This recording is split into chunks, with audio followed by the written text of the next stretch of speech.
who was happy after pranking his father successfully. The hell just happened? Shocked speechless, Felix kept looking around him with widened eyes, not daring to believe the current situation. Oh ho ho! Nimmo has finally started to harness the void laws. Thor raised an eyebrow in surprise. About time. Lady Sphinx closed her book and focused on Nimmo. Felix, tell him to try and do it again, we need to see if he did it by luck, or he can truly control the void rifts.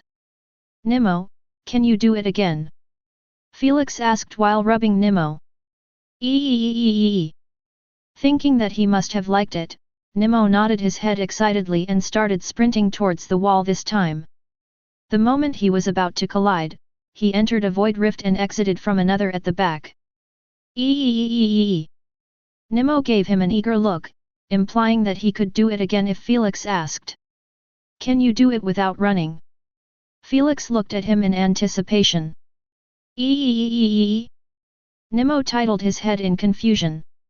Before Felix could explain his request even further, Nimmo slapped his paw on the ground and tens of void rifts appeared all over the room, shocking Felix to his core. Haha, he must have been confused why you want him to open them without the fun of running through them. Asna chuckled. Nimmo might be the replacement of the paragon of sins, but his mind was still that of a child. Now, tell him to close them quick. Lady Sphinx said with a serious tone, those void rifts can cause many problems for this planet if they were left open for long. Indeed, if Nemo doesn't close them, they will be here permanently and affect the stability of laws in this planet. Thor supported. I understand. Felix nodded with a stern expression and made Nemo close the void rifts. For him, it was as easy as he opened them. Felix had learned enough about laws and elements to understand that his void rifts were absolutely incomparable to Nemo's void rifts even if they look the same and have the same applications. His void rifts feed on his elemental energy and existence. The moment the elemental energy gets cut off, the void rift just disappear. On the other hand, Nemo's void rifts were created out of void laws. Void laws dictate that in this specific space, in this specific time, there shouldn't be any appearance of void rifts. Yet, Nemo broke those laws and abused his own authority over the void laws to forcefully manifest those void rifts. The science didn't support them and the molecules didn't collide or react to each other for their creation, nothing. It was unnatural and simply an act of God. If Nemo went away or died somehow, those void rifts would keep existing and conflicting with any already existing laws in this specific area. Without a shadow of doubt, the primogenitors knew that those harmless void rifts would erase the entire planet out of existence if the conflict consisted for a while. It might take a year, a decade, a century, or even an eon. But, it was bound to happen 100%. Natural wormholes, void rifts, dimensional pockets, wormholes, all of those fantastic cosmic phenomena never appear out of the blue. There was always a trigger and a perfect environment to sustain them. What Nemo just did was to overwrite the natural aspect of the universe and forcefully use his own laws to get what he desired. By the universe laws and rules, doing so was a punishable act. The punishment depends on the damage caused to the fabric of reality. This was the reason the Unigens were so feared and respected, but at the same time, they were seen as hopeless as anyone else. Because they knew that with all their powers and authority, they were still under the same hand as the rest of us. The one-eyed cosmic being, who sent Isna and Felix into a different timeline, didn't close his eyes for no reason after doing the deed. He was put into a forceful slumber immediately after he abused his time/space laws to change their fate. Why did he do so? Only he knows. But in this ever-expanding universe, punishment and rewards goes hand in hand with everyone. No one was above the board, at least, no one was seen yet to be above the board or the matrix of this so-called infinite universe. Chapter 923 A Massive Responsibility. Nemo, can you get us out of here? Felix requested. He wanted to learn more about Nemo's capabilities, but he felt that it was unsafe doing so in the White Palace. He couldn't afford to expose the fact that he was out of the closed-shut training at the moment. Nemo lowered his back before Felix and opened a new void rift in front of him. Without delay, Felix sat on his back and patted him with a pleased expression. His intelligence is increasing day by day. Felix always had a bit of difficulty communicating with Nemo. Gestures made it somewhat easier, but it wasn't as perfect as clearly understanding what he was talking about. It looked like Nemo had already grown smart enough to understand Felix's meaning behind each sentence even though he wasn't capable of speaking the language yet. After entering the Void Realm, the first thing Felix did was make Nemo close the Void Rift behind them. He wanted to make it a habit for Nemo, so he would never leave a Void Rift open. The last thing he needed was for Nemo to get put into a long slumber by the universe after he affected the reality too negatively. In a few moments, Nemo jumped through a void rift and landed above a mountain's peak, far, far away from the White Dragon Clan city. This will do. Felix commentated with a satisfied smile after scanning tens of kilometers around him and realizing that not a living soul existed. Show me what you got. Felix said while rubbing Nemo's fur. Other fun abilities. Felix rephrased his question. This time Nemo understood him completely. He floated away from Felix and started blinking all over the place, making it hard for Felix's to track his location. Felix couldn't help but raise an eyebrow in surprise after seeing how smooth he was with his teleportations. Before he could comment, Nimmo stopped above his head and eyed a mountain that was a few kilometers away from them. Then, his eyes started burning with purplish light before expelling two thick beams at the mountain. The beams penetrated the mountain's summit like it was made out of butter and continued traveling on their merry way. This wasn't even it. Felix's widened eyes remained affixed on the mountain that was beginning to disintegrate at the speed of light. It was surreal, scary, and simply unimaginable. In less than 2 seconds, half the mountain was already erased from existence, and Felix knew that if the void energy continued spreading, the entire planet would cease to exist. It was already terrifying to deal with common void energy's deadly disintegration properties.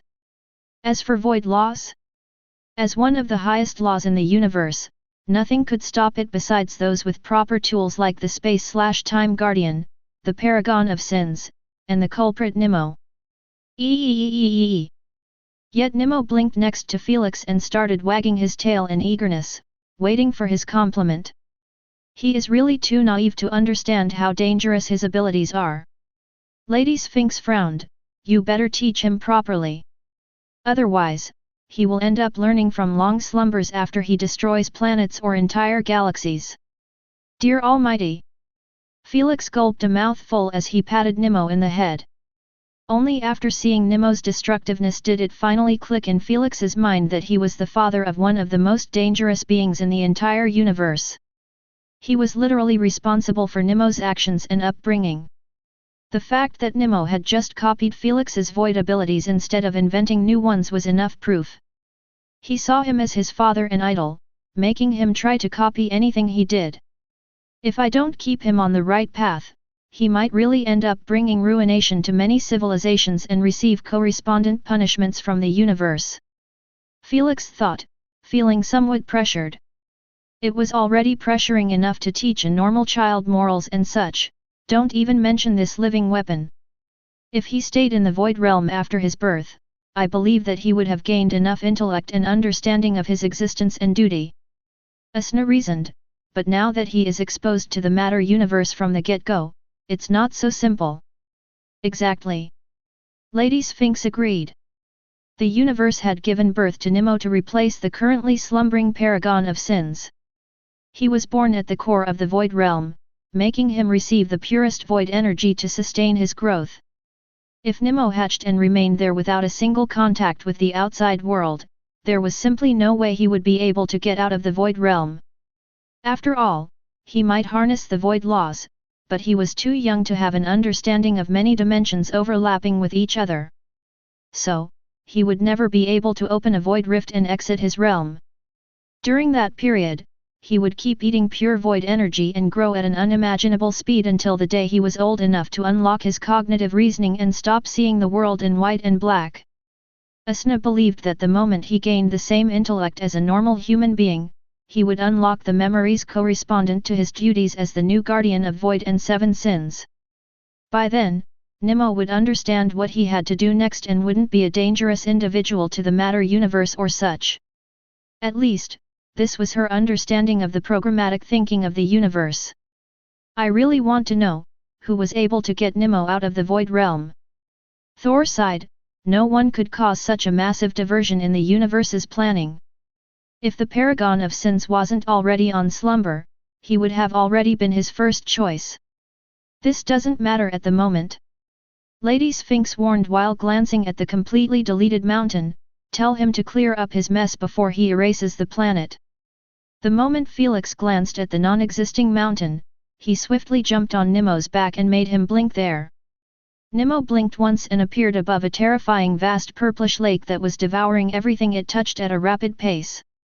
Even millions of void creatures couldn't hold a candle to this lake in terms of disintegration. Felix couldn't even fathom the existence of a void energy being turned into liquid, the fact that it was merely a byproduct of an ability was even more chilling. Nimmo, remove this at once. Felix ordered.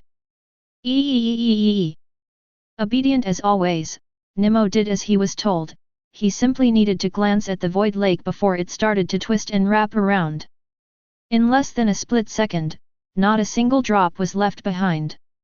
The entire phenomena was surreal as Felix was used to seeing abilities get turned into light particles, or in other words, Elemental energy particles. Did it disappear to the ether or what? Felix wondered, how can you even erase something that's real? We will tell you when we knew. Lady Sphinx replied calmly, but for now, that's the realm of guardians, and we have no understanding of it whatsoever. Asna? Felix asked, knowing that if anyone could shed some light on this, it would be her. I am not trying to hide anything from you, but trust me when I tell you that I have no clue either.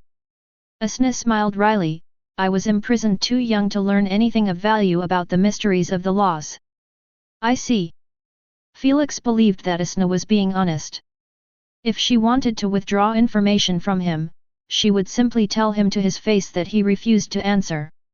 Laws, ether, void realm, spiritual realm, quantum realm, so much to figure out. Felix murmured, hopefully, I will live long enough to learn about everything. Lady Sphinx smiled faintly and returned to reading her book.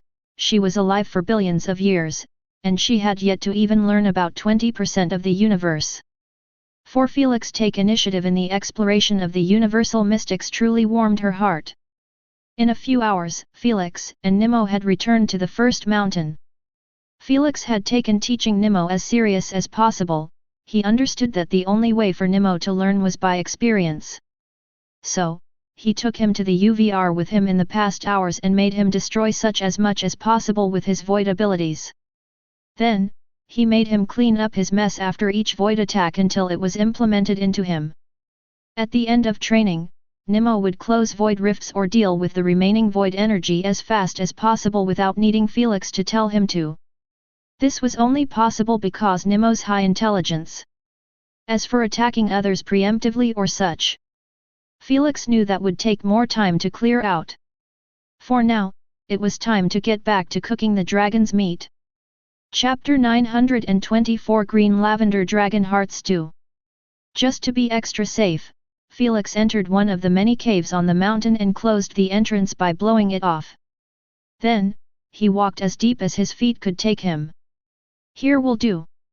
Felix beamed the preparation table for his concoction and a dozen of crystal bulbs.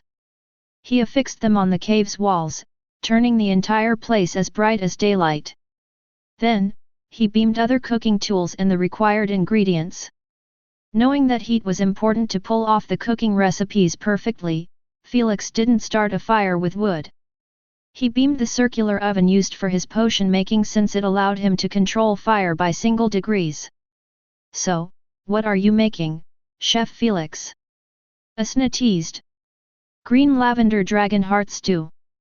Felix replied, if I want to survive the royal dragon's elemental attacks, I need to increase my fire resistance as high as possible. Felix understood that being physically tough was one thing and being resistant to the elements was another. One could be as strong and tough as an ox, yet end up dropping dead by a single poison drop. The same applied to being burnt alive. No matter how strong he gets, as long as his elemental resistances were low, he would suffer just like everyone else. That's the better decision. Thor supported, you can't just focus on your physical strength and leave other weaknesses untapped. Felix nodded in agreement while starting to cut down a weird-looking spiky red cucumber into small pieces. Almost all the ingredients in the recipe came from other civilizations, making it somewhat hard for Felix to work on them. Thankfully, he had practiced plenty of time before his coma, when he was increasing his affinity rating. In a short while, Felix had finished cutting all the ingredients and prepared them to the side. Thud! Without delay, he beamed the giant quarter of the dragon's heart and placed it on the preparation table. Here we go! Felix took a deep breath to calm his nerves and started to slice the heart in an artistic manner. He appeared like he was following a routine that he repeated for millions of times. It was somewhat the right assumption as he had been training hard in the UVR on how to cut the dragon's heart properly to not lose out anything. Since it was banned to do such a thing, he simply created a heart that was identical to the one he possessed and did his thing. As long as he didn't request the queen to scan his heart and replicate it or asked her to create one, he was out of trouble. In a few minutes, Felix wiped his sweaty forehead and placed the butcher knife at the side of the table. Even though he merely possessed a quarter of the heart, it was still able to provide him with a portion for an entire party to eat. Still, Felix was nervous about the cooking process, knowing that he could not mess up too often. He was told by Lady Sphinx that the first stew would give him the biggest benefit and what comes after depends on it. In other phrasing, if he cooked the stew terribly, he would receive the worst boost to his fire resistance. All the stews he drinks after it would always give him a much lower enhancement than the first time, even if he cooked them as perfectly as the recipe. Thus, it was more vital to cook the first stew without mistakes to not lose out on majority of the benefits. Boil clean water at 90 degrees for 3 minutes, throw in 5 kilograms of the daizaki vegetable pieces first and leave it to get boiled for 2 minutes before following in with.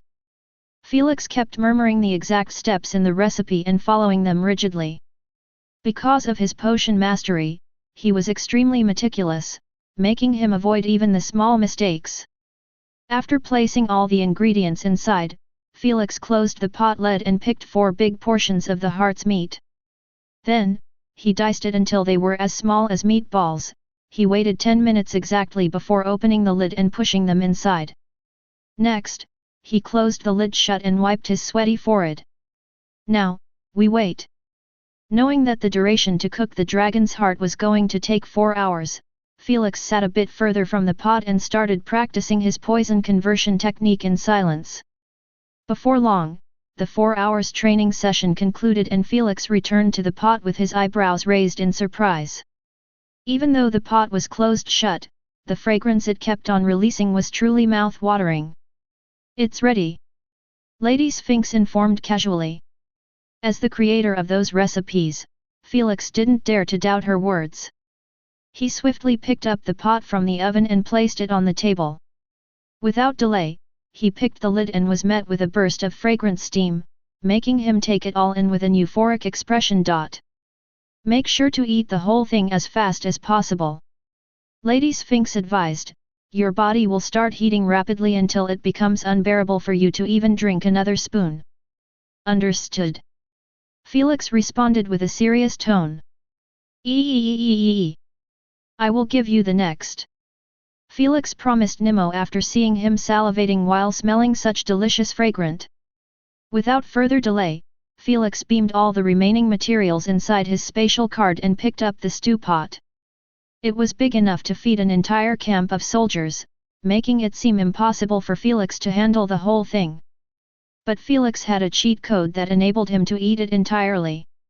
Size X4. His body started to grow bigger and bigger until he was at least 7 meters tall. Then, he opened his mouth widely and poured the whole stew inside his mouth, not bothering to even chew the vegetables or the meat. He just kept gulping everything with his eyes closed shut tightly, feeling sicker and sicker. No matter how delicious something was, as long as it didn't touch the tasting pads, it would be the same as eating an oatmeal.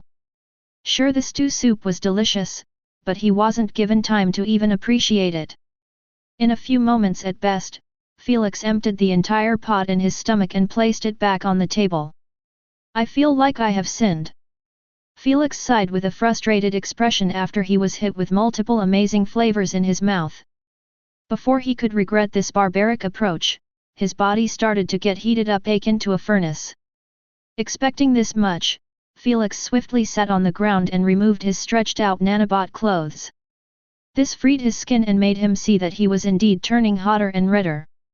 In less than 10 seconds, Felix was sweating buckets all over his body, trying his best to cool himself.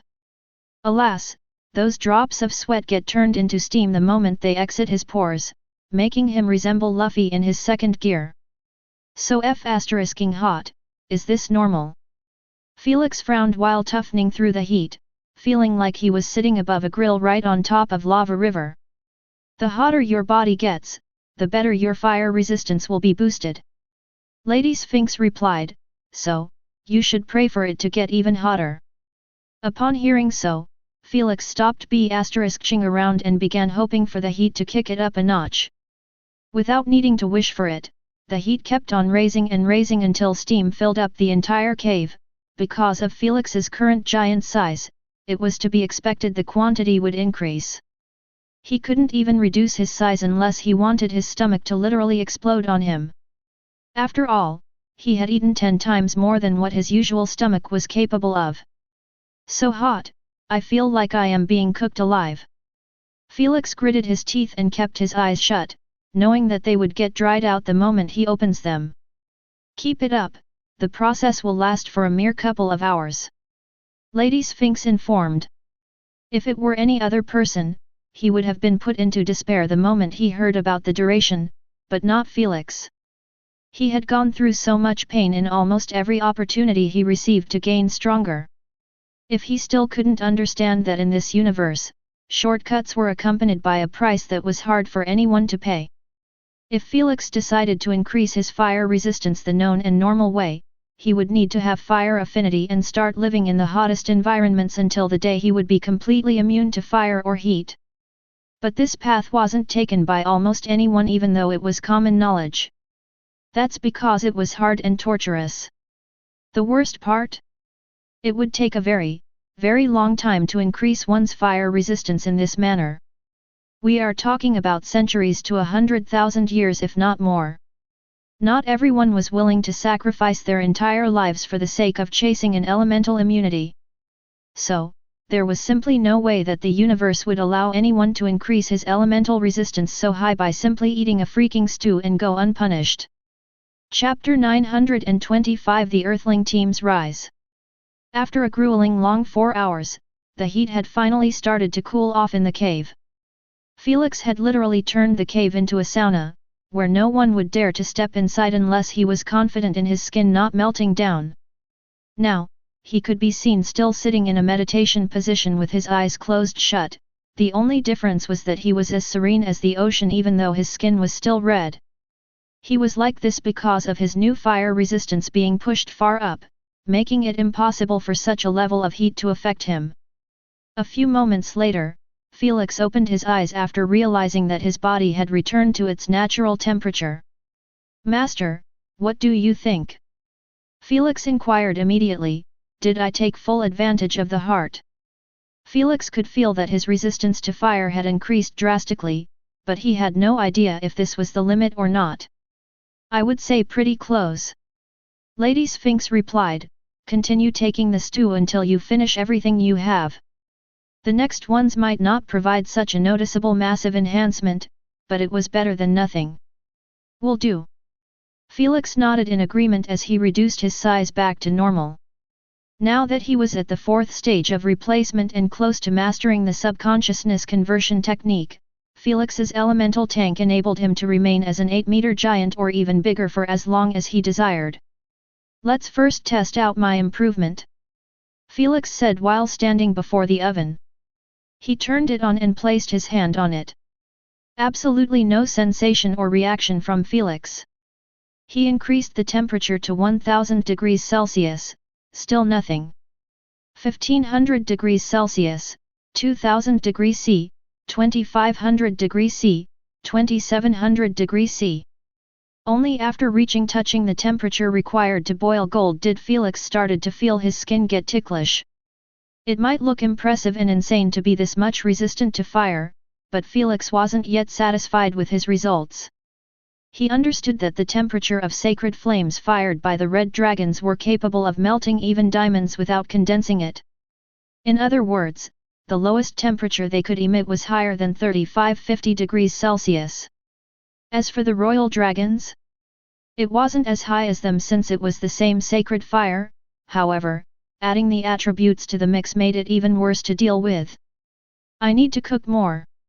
After understanding his limitations, Felix returned to the grind and restarted to cook the second stew. When he was done, he gave some to Nimmo and devoured most of it, knowing that it was useless for Nimmo as his stomach was disintegrating anything that landed in it. 4 hours later, Felix opened his eyes and went straight to the oven. He repeated the same test and couldn't help but frown at the results. A measly increase of 300 degrees C. Felix didn't like the results one bit. He had eaten almost the same portion, yet the results were incomparable. "That's normal," Lady Sphinx clarified. "Your body has already reached its limit on what it came to accepting a foreign assistance." With every stew you drink, the end result will be more tragic than the other. In other words, the only way forward at this point was by going natural in his resistance increase. Nothing he ate or take would change this outcome even if he ate the greatest treasure in the universe. I doubt you will get even 50 degrees Celsius the next time. Thor added. If it's like that, then there's no point in wasting such a good dragon's meat on this. Felix nodded calmly, might as well change the recipe and receive other benefits from it. If it was up to Felix, he would rather leave it to Noah or Olivia, so they could increase their fire resistance as well. But, they didn't have fire affinity unlocked in the first place. Unlocking it was a different matter since only Lady Sphinx was capable of concocting specific elemental potions. Without delay, Felix picked the second recipe that had the heart as its primary ingredient and started working on it. He chose this one because it allowed him to obtain a weak version of the dragon's rage empowerment. When dragons get pissed, their hearts started pumping faster and their blood turned hotter and hotter. At the same time, their overall strength shoot to the roof. It was like a controlled frenzy enhancement. Although it would be a weak version of such an outstanding innate ability, Felix wanted a piece of it. He knew that there would be times when he would be too angry to think, making him lose an edge over his opponent. He preferred that when it happened, he would at least get a bit stronger instead of losing control over his emotions for no reason and get his ass beat. After he was done with the cooking, Felix ate the newly made dish in a slow manner this time, knowing that nothing would happen during the meal. However, the moment he finished it, he started feeling like his hearts were skipping beats frequently while his veins started to pop up all over his skin. I feel like I am going to have a heart attack. Felix stressed with a suppressed tone. It will be fine, just try to keep yourself calm and under control. Lady Sphinx informed. Under control? If it was possible, I wouldn't need your advice. Felix snapped at Lady Sphinx with bloodshot eyes, feeling like he was losing control over his thoughts. Lady Sphinx didn't react to the fact he talked back.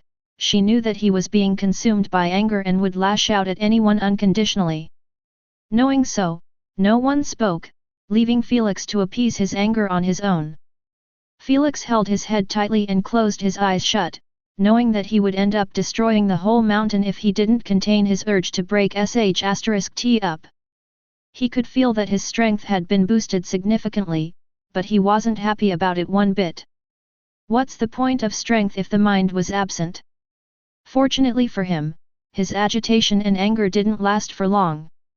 His hearts were settled down, and his blood cooled off. Huff huff huff. Felix started breathing ruggedly the moment he regained control over his emotions. He felt like he had fought for 3 days and 3 nights against himself. The strength increase is noticeable, but the drawbacks are really too nasty. Felix murmured while wiping his sweaty face.